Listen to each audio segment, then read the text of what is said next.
Bonjour à tous, c'est Nadège, votre naturopathe. Alors aujourd'hui, comme j'ai eu la merveilleuse nouvelle d'entendre de la part d'une de mes clientes qu'elle était en rémission de son cancer, j'avais envie de partager avec vous ce que j'ai fait sur une formation, une conférence il n'y a pas très longtemps.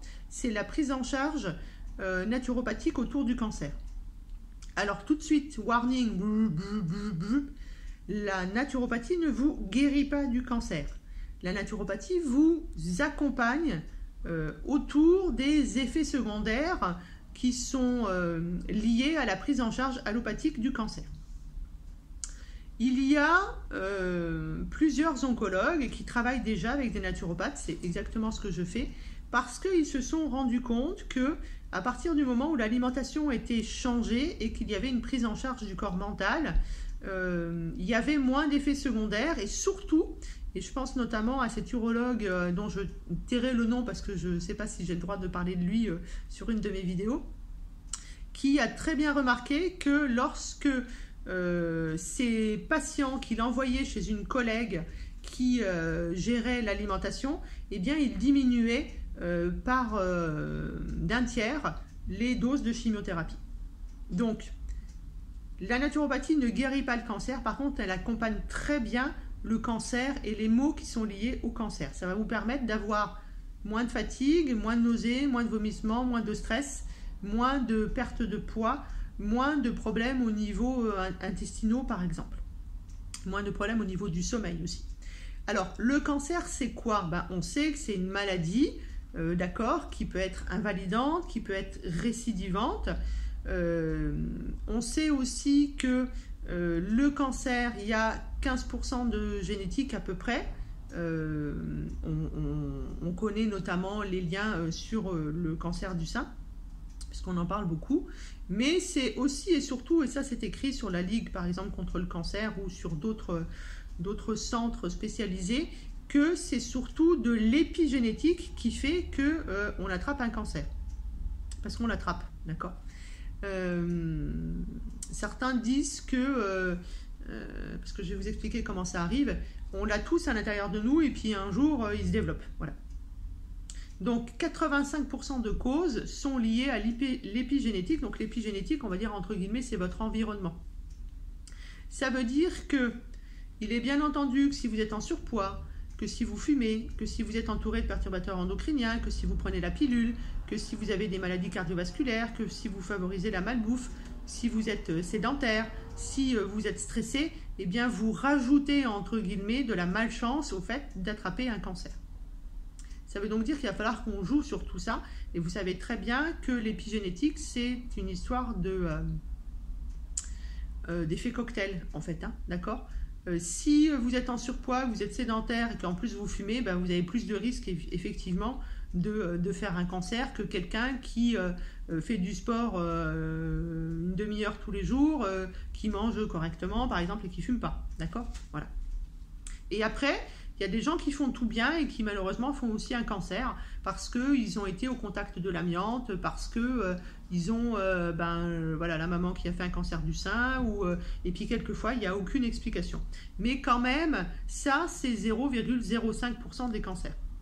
Ça veut donc dire qu'on peut travailler sur le fait de ne pas attraper de cancer, et on peut surtout, et c'est le but de la vidéo, travailler pour éviter tous les effets secondaires. Alors, la prise en charge du cancer, il va y avoir déjà le stress de l'annonce. C'est-à-dire que vous aviez une boule quelque part, vous avez des soucis pour faire pipi, vous avez des remontées acides où ça fait mal, vous avez, je sais pas moi, des ganglions qui poussent un petit peu partout, et puis un jour on vous fait un scanner et on vous dit, mais monsieur, pour nous, vous avez, ou madame, vous avez un cancer. Et donc là, vous vous prenez déjà de plein fouet ça, donc il va falloir déjà gérer ce stress. Et on sait que le stress, ça influe aussi sur le développement du cancer. Donc vous voyez, on est déjà dans le chien qui se mord la queue là. Okay. Ensuite, on va vous proposer une prise en charge. Dans cette prise en charge, il va y avoir plus ou moins de la chirurgie, avant ou après la chimiothérapie, plus ou moins de la chimiothérapie, plus ou moins de la radiothérapie, et en tout cas pour le cancer du sein ou les cancers hormonodépendants, on a de l'hormonothérapie pendant au moins 5 ans. Et puis il existe maintenant sur le marché, entre guillemets, une une nouvelle recette, on va dire, qui s'appelle l'immunothérapie, qui est plutôt pas mal en fait. Et là, l'immunothérapie, en fait, ça ne travaille pas de la même manière que la chimio, que la radiothérapie et la chimiothérapie. C'est-à-dire que la chirurgie, la chimio, la radiothérapie, c'est là, en fait, pour tuer le cancer qui est à l'intérieur de vous. Donc, le but, c'est d'enlever la tumeur et avec la chimio et la radio, d'aller, entre guillemets, stériliser les cellules du corps qui pourraient être tumorales. L'immunothérapie, en fait, c'est plutôt là pour booster votre système immunitaire, pour que votre système immunitaire réalise ce travail. En fait, le cancer, c'est quoi? Le cancer, c'est à un moment, lorsque vos cellules vont se diviser, ça s'appelle la mitose. La méiose, c'est juste pour les organes sexuels, d'accord? Donc, la division cellulaire, pour reproduire des cellules, elle se fait de manière automatique, c'est l'ADN, entre guillemets, donc vous savez, cette double hélice là, qui est nos gènes, entre guillemets, qui vont se diviser et recréer une nouvelle cellule. Enfin, c'est plus compliqué que ça, mais j'essaye de vous la faire toujours facile. Et puis, on a, entre guillemets, des policiers qui permettent de regarder si le A il va bien sur le D, que le C il va bien sur le G. Enfin, l'ADN, c'est un peu comme une fermeture éclair, et vous comprenez bien, de la même manière que la fermeture éclair, si les trucs ne se mettent pas en face, ça déraille. Et donc, ça va dérailler une fois, 2 fois, 3 fois. Quand ça déraille, logiquement, on a des policiers autour qui sont issus de notre système immunitaire et qui vont dire, toi, tu as déraillé, hop, j'appelle le système immunitaire, vous vous souvenez, et puis je vais tuer cette cellule qui ne fait pas bien son job, qui n'est pas bonne, qui ne répond pas aux critères, entre guillemets, des cellules de mon corps. Et puis, un jour, eh bien, notre système immunitaire, il est défaillant, ou alors c'est dans notre système immunitaire, justement, que se trouve le cancer, et les cellules, elles vont continuer à se diviser alors qu'elles ne correspondent pas à notre corps, et ce sont devenues des cellules cancéreuses. Donc, on a logiquement à l'intérieur de nous tout ce qu'il faut pour éviter d'avoir le cancer. Mais ce n'est pas le sujet de la vidéo. Aujourd'hui, en fait, le but, c'est de se dire comment je peux accompagner au mieux mon consultant, ma consultante, pour qu'il y ait le moins possible d'effets secondaires autour de cette prise en charge allopathique. Alors, bien entendu, on revoit l'alimentation, on revoit l'activité physique, mais surtout, on va gérer le sommeil et le stress. Vous savez que lorsque vous avez un mauvais sommeil, vous avez 2000 gènes qui sont mises à mal à chaque fois que vous dormez mal. D'accord? Donc pensez-y. Pensez bien que le sommeil de qualité, c'est hyper important pour notre bonne santé. Et qu'il y a des gens qui vont et qui peuvent se créer des cancers juste, entre guillemets, parce qu'ils ont un mauvais sommeil. Okay. 2000 gènes, ça fait beaucoup quand même. Hein. Alors, qu'est-ce qu'on va pouvoir faire? Déjà, on va essayer de vous conseiller une alimentation qu'on appelle en naturopathie hypotoxique, que l'on peut appeler, en tout cas certains l'utilisent comme ça, le régime cétogène, et j'utilise bien le mot régime parce que ça veut dire que ça va être sur une courte période. En tout cas, on va avoir une alimentation où il y aura 0 sucre. Ça veut dire, évidemment, pas de bonbons, pas de chocolat, pas de pâtisserie, mais aussi pas de céréales, donc pas de pain, pas de pâtes, pas de riz, etc., etc. Pas de légumineuses, donc pas de lentilles, pas de pois chiches, etc., etc. Et on va manger plutôt des corps gras, parce que ça on en a besoin, c'est anti-inflammatoire, donc ça va aider notre système immunitaire, ça va aider de la reconstruction aussi, au niveau de la chirurgie, de la chimio, etc. On va manger des protéines. Et on va manger une tonne de légumes. On a le droit de manger un petit peu de fruits. Alors oui, il y a du sucre dans le fruit. Par contre, c'est du sucre naturel qu'on appelle le fructose. Et lorsque vous mangez le fruit, il y a en plus les fibres, ce qui fait que vous n'allez pas avoir de pic de glycémie. Il faut savoir que le cancer, la cellule cancéreuse, adore le sucre et l'acidité.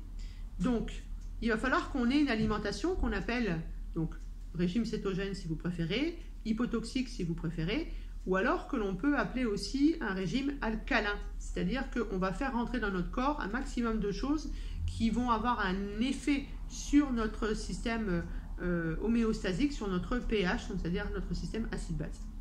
Donc ça, c'est la première chose, c'est l'alimentation. Cette alimentation, elle va être mise en place pendant la période de prise en charge allopathique, d'accord? On ne fait pas, je vous le redis, mais je vous l'ai déjà dit, parce que c'est tellement à la mode, on ne fait pas de régime cétogène à vie, c'est hors de question, ok? En naturopathie, les céréales sont tolérées, puis moi je suis plutôt de l'école Robert Masson, donc je tolère les céréales à partir du moment où on en mange avec parcimonie, ok? Mais en tout cas, c'est sûr, pas pendant la prise en charge du cancer. Donc, pas de produits laitiers pour pas avoir de lactose. Le lactose, c'est le sucre du lait et c'est surtout en plus mal digéré puisqu'on n'a plus de lactase à l'intérieur de notre corps à partir de 7 ans. Tout ce qui n'est pas digéré va faire inflammer votre intestin et va mettre à mal votre système immunitaire. Et on sait que c'est notre système immunitaire qui est le garant de ne pas laisser développer lors de la division cellulaire des cellules qui ne sont pas en adéquation avec notre corps. Ensuite, on va essayer de mettre en place, malgré les nombreux rendez-vous, malgré les nombreuses prises de sang, un petit peu d'activité physique. Si maintenant vous étiez déjà un grand sportif avant, vous allez continuer à faire du sport, mais pas de manière excessive non plus, puisque le sport est un pro-oxydant, c'est aussi un pro-acidifiant, et ça enlève, vous vous souvenez, l'irrigation au niveau de certains organes, et bien c'est pas le moment. Donc vous pouvez garder 1 ou 2 fois par semaine un sport cardio qui vous défoule. Par contre, vous ne faites pas que ça, puisque là, vous retombez dans le mauvais cycle. Par contre, vous allez essayer de faire un sport plutôt cool. Alors, ça peut être évidemment du yoga, du pilates, mais ça peut être aussi du stretching, ça peut être de la marche à pied tous les jours. Et cette activité physique, on va essayer, alors c'est sûr que ces derniers temps ça a été un petit peu compliqué, mais de la faire au maximum dehors pour être en contact avec la nature, pour respirer amplement, pour nettoyer notre corps. Et on va la nettoyer aussi mentalement, en fait. Pourquoi? Parce qu'on va faire une grosse gestion du stress. La chirurgie est physiologiquement stressante. Le choc de l'annonce, c'est stressant. La chimiothérapie, c'est stressant. La perte de cheveux, c'est stressant.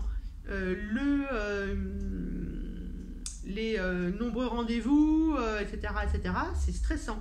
Le fait de vivre différemment des autres, ça va être stressant. Le fait de ne plus aller travailler, par exemple, ça peut être stressant, etc., etc. D'accord?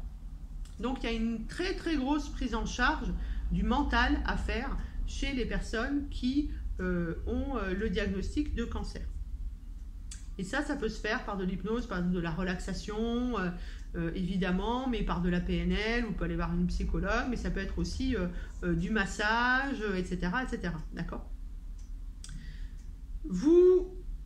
Ça c'est un conseil très important, ne prenez pas de compléments alimentaires si vous avez un cancer sans conseil, parce que vous pourriez aller à l'encontre des produits qu'on vous injecte. D'accord? Alors, la chimiothérapie, c'est quoi? C'est quelque chose qui va vous stériliser. C'est quelque chose qu'en général, on met au niveau d'un petit truc sous la peau là, qu'on appelle un porte-à-4, d'accord? On va vous le mettre directement dans les veines, d'accord? C'est une grosse veine qu'on va utiliser ici, souvent c'est des sous-clavières, pour que ça aille directement dans le sang.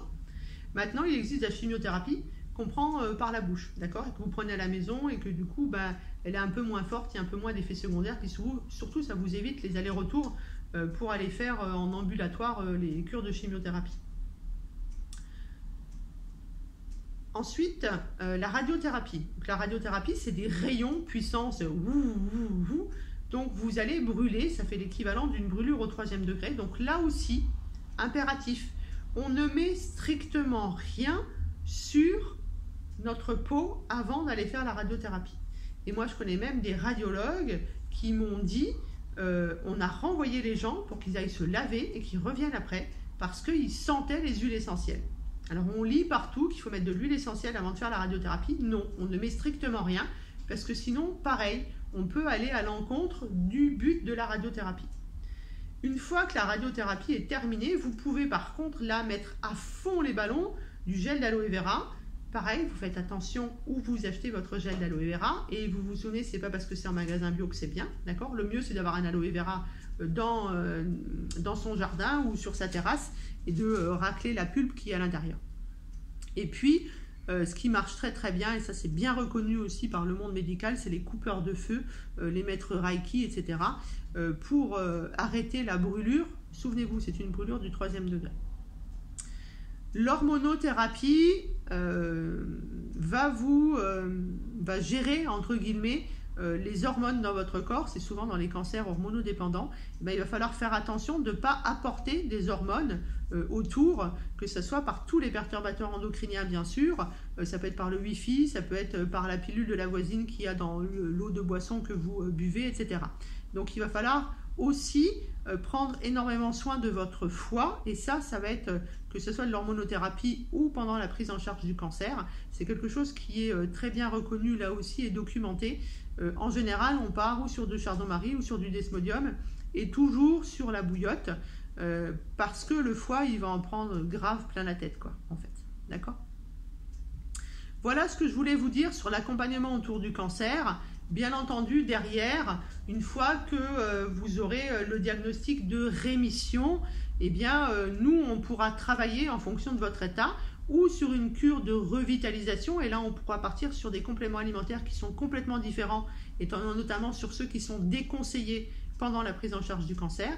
Et puis, plus tard, une fois que vous irez vraiment bien, on fera une grosse cure de détox pour que vous repartiez sur de bonnes bases et que cette mésaventure ne se renouvelle pas, et qu'à chaque fois que vous allez aller voir votre oncologue, ils vous disent vous êtes en rémission, vous êtes en rémission, vous êtes en rémission, vous êtes en rémission. Ça, c'est tellement bon pour le mental.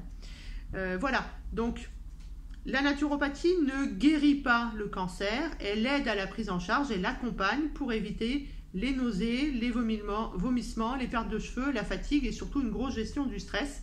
Elle va vous aider aussi à mieux cicatriser, à mieux dormir. Vous avez bien compris que le sommeil était très important. Et surtout, elle va vous conseiller quelques compléments alimentaires qui ne sont pas contre-indiqués pendant la prise en charge allopathique. Je ne vous parlerai pas ici, en tout cas je n'expose pas ma vision sur le jeûne, sur, comme certains autres font, vous dire que la chimiothérapie ça sert à rien. Je ne partage pas du tout ces avis-là.